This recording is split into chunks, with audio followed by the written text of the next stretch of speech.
Hey there, everyone. What's up? As I mentioned in my last in my channel update, I'm stopping doing pickups, but I'm gonna start doing impressions videos. So this is gonna be my first impressions video, and it's gonna be long, but you know, it might be interesting for those who haven't seen this game before and or haven't got a chance to play it. But it is a download-only game for the PS Vita, and it's only in Japan. But anyway, let's get into it.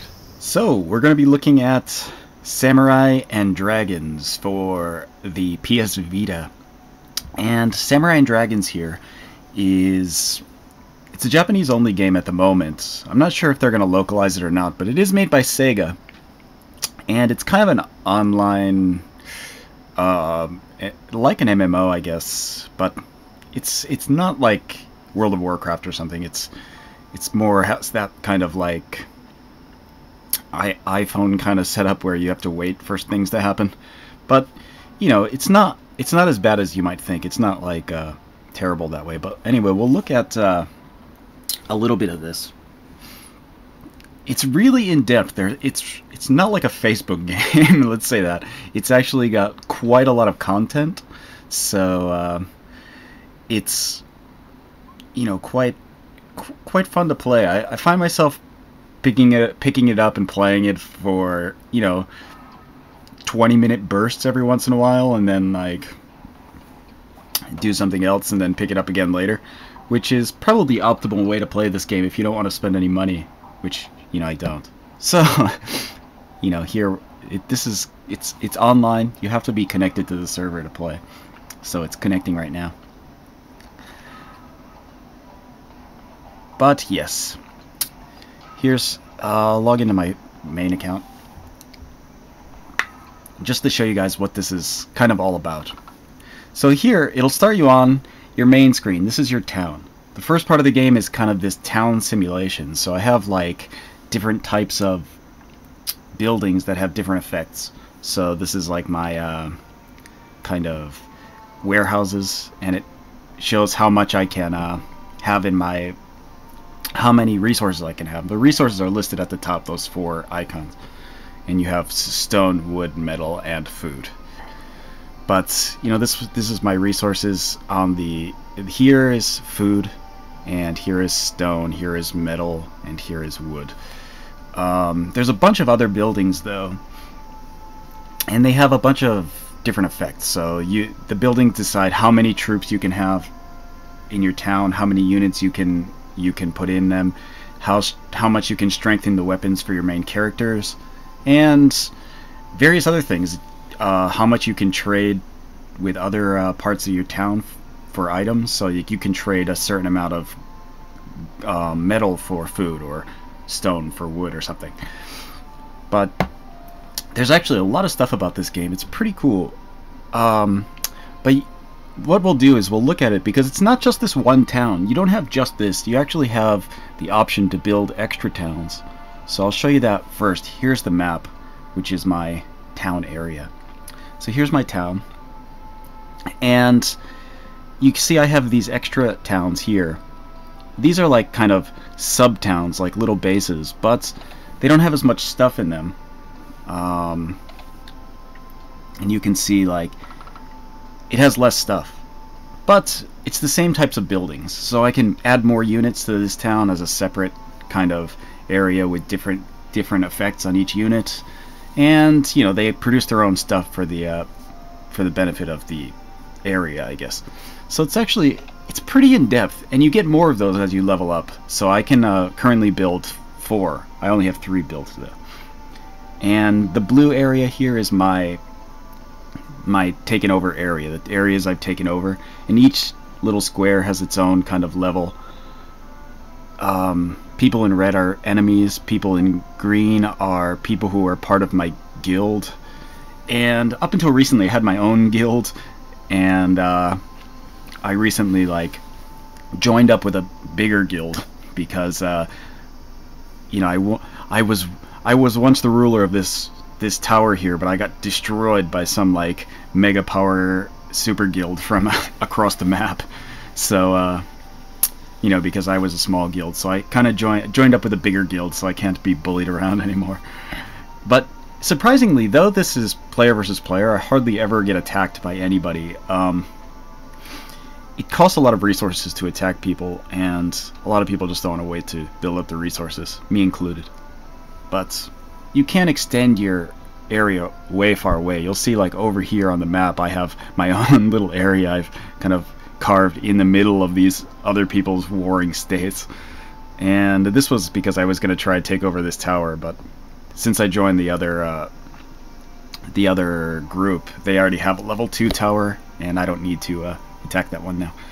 But anyway, getting on with this, you can see this button here is towns. Here's my 4 towns. I can easily go between them without using the map. And here we have units, and this is the other part of the game that's interesting. There's a bunch of units here, and let me go to my main town because it won't have the text over all of them. So here are my units. You can see my main unit here. This is an undead unit, and they just got destroyed by me attacking someplace too big, so all their health is at 1. But you can see above I have a lot of extra units that are built into my town. But you have various types, so there's 5 like lower types, and I believe maybe it's 6 lower types and 6 upper types. And you know, there's things like fairies and stuff, but then there's like samurai, and this fat guy here is Sancho Panza, and Don Quixote is over here somewhere. So there's, oh, here's Don Quixote. But like, you know, there's also, if you look at my other units, I have like characters from other Sega games show up. So I have like some characters from Shining Blade and stuff. And these two are, I believe, oh yeah, Isolde and Tristan. So, you know, there's famous characters like that, and kind of Sega characters, and then like monsters and things. So I have like vampires and golems and stuff in my units. And the units, they're cards, but they're really just units with, and the numbers that are attached to them are they all have their own stats. So if we look at like my first unit, this is a voodoo doctor, and you can see like his stats here. The white numbers are his normal stats, and you have attack. The first thing is attack, and then defense, and then knowledge, which is your magic, strength, and speed, and then you have kind of like a overall power. And then you also have a kind of distance that you can attack. So some units can attack from farther away. Obviously those with guns and bows can attack from farther away, which is necessary when you put the units in groups. But you know, this is all pretty cool. There's a lot of different characters and a lot of different types. I prefer undead and knights, but only because I've been strengthening them through my town. I have other towns with different types of units, though. But you can see the cards are different colored. There's plain white ones that are common cards, and then there's usually different versions. So there's these blue ones are uncommon, and the gold ones are rare. And there's other ones that are kind of rainbow-like, that are like ultra rare. I don't have any troops that are that way, but there are. I do have some weapons that are. But speaking of that, this button here, these other two are information. There's a kind of an auction house. This one is my profile and like a mailbox and stuff, but this one is my group. So I belong to this group now, and there's, you know, 131 members now. That's like a medium-sized group. There's some of those super big groups are like 300 or 400 people. So there are a lot of people playing this, despite it being a Vita game. And let's see. But anyway, here's the dungeons. This is another part of the game that's cool. You can see this is my character. He's a high priest. He's a healer. In this game, if you want to play and you always want to have people join your group, you should play as a healer, because there's a glut of samurai. And the samurai are the strongest battlers. Like, there's also swordsmen who are kind of like defensive fighters, but the samurai are the strongest, and then there's wizards and healers. And, you know, I actually started as a samurai, and then you can actually change jobs. So I changed jobs to be healer after I found out that, like, there's not a lot of healers, and they're always sought after. So you can see there's 5 initial classes: samurai, ninja, wizard, healer, and swordsman. And they actually split into 2 extra classes later on after you reach level 20. So you can see healers split into paladin and high priest.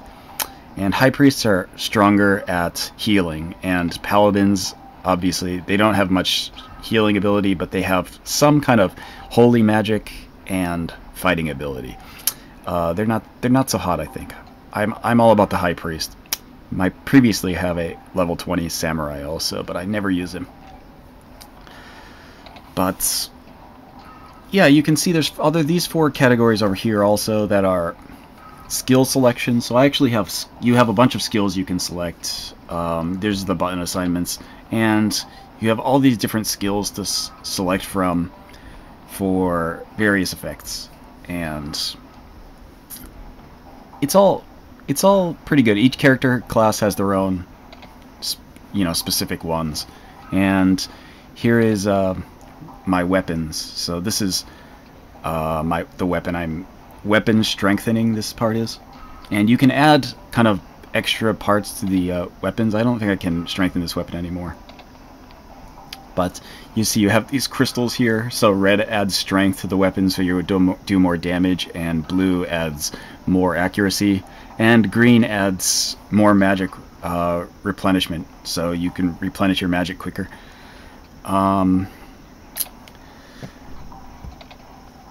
And there's actual dungeons. So you can see, if I want to go to the dungeons, there's on the right here are people playing. And these start out with just 1 tower here, but as you gain in levels, you can go to different things, and they all have different bosses, and some of them are kind of palette swaps. But, you know, they usually, even though they're palette swaps, they do some different things and have some different abilities, so, you know, it's alright. And you can see you can keep going here up to about here. Seems to be the last one that unlocks. However, if you join like a bigger group, you can conquer areas on the map that are extra dungeons, towers, and kind of extra dungeons where you can continue on. So you can see here is a level 1 tower and a level 2 tower, and level 3 tower is the next one to be unlocked, but of course my group hasn't taken one yet. And I think the towers go up to level 8 or 9, and after that there's some extra towers that are, you know, kind of interesting. There's special, like, debris towers that you are kind of like points on the map that other groups fight over for, and at the end of the month, whoever has the most cleared out of it wins something special. Haven't got into that yet because I'm nowhere near a debris tower. But actually, let me show you guys the dungeon. I'll hop into a lower level one, I guess, and just to show you guys some quick battling. Not this one though. Not the one that's open, because it's all wizards. I want to show you guys like some different classes. Or I'll just go in by myself. I'll pick one of the towers, because I can do it alone. Okay, so here is room creation. The first one is a regular room, and then a password room, and a special room. But for friends only, I guess. But I'll start a regular room, and normally you would just sit here and wait for somebody to show up. But I'm not going to do that. I'm just going to hop in and show you guys a little bit of the battling. Oh, okay, here's somebody. So, I'll give them a little message, and we'll get going. It's really easy. I'm going to be playing really poorly, though, because of the way I'm holding the Vita. But this, I mean, like, almost none of this stuff. They'll all die in like 1 or 2 hits. And the wizard, though weak, is not weak. Has little health, is quite strong. So you can see the person I'm fighting with is probably the second most sought after group, the Ice Wizard, who can freeze units. And you can see we're gonna just blow through this tower here, and we'll get to one of the bosses pretty quickly, but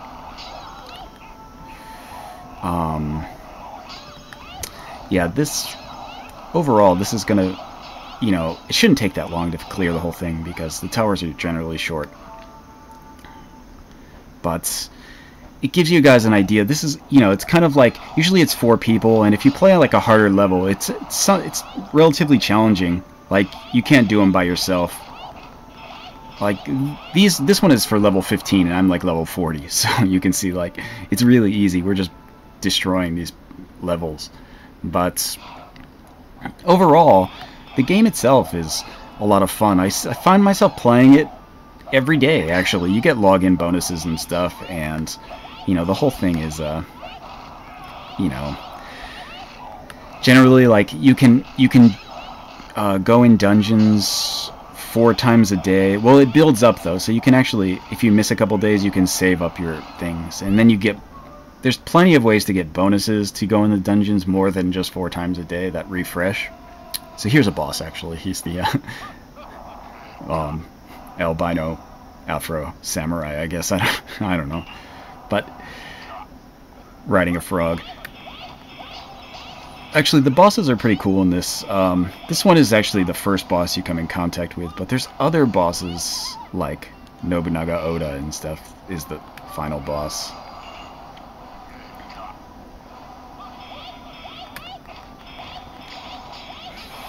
But you can see, if at a certain damage level, the boss will jump out on his frog and try and kill you. But you know, we're just destroying this boss. He's not difficult at all. He'll start summoning troops, but again, they're all way below our level. But the benefit to doing the towers, even if you're low level, is that you have a greater chance of getting rare troops as a bonus. So you can get some rare cards more easily in the towers than you can in the regular gameplay. So there we go, killed the boss. But that's generally how they go. Obviously, it's more difficult if you're playing stage that's appropriate for your level, but you see, you get some kind of items here at the end, usually crystals and gems, and if you find any chests throughout the game, you'll get more bonus stuff, and then you'll get experience and some extra stuff. In this case, I got extra crystals, and then I got a clear bonus, which is these packs. So I'll show you the card packs if I can get it to go. So you have card packs here for the level you're on. So you can select this as a bonus. And this is a common card. I'm just going to sell it because I don't really need a common mermaid. The difference between the cards really in the levels is that they level up faster when they're not common. This one is another common, and a one that I already have. So, so that was a bust. But I'll show you a different one from a higher up castle. So here I just got a samurai, an uncommon, one that I'm going to sell because I already have. But you know, just to show you guys. So yeah, beyond that, there's actually probably more stuff I'm forgetting. This game is really quite in depth. There's a lot of stuff going on, and I'm having a lot of fun with it. It's, I mean, I use my Vita every day to play this game, and because I'm using it to play this game, I use it to play other stuff too. So, you know, I'm constantly playing the Vita, which is, you know, people might be like, "Ha, we never play the Vita. It's got no games," but it's got a lot of good stuff if you look around, and this is one of those things. So this video is long. I'm gonna end it here, and I don't know, catch you guys later in another impressions video.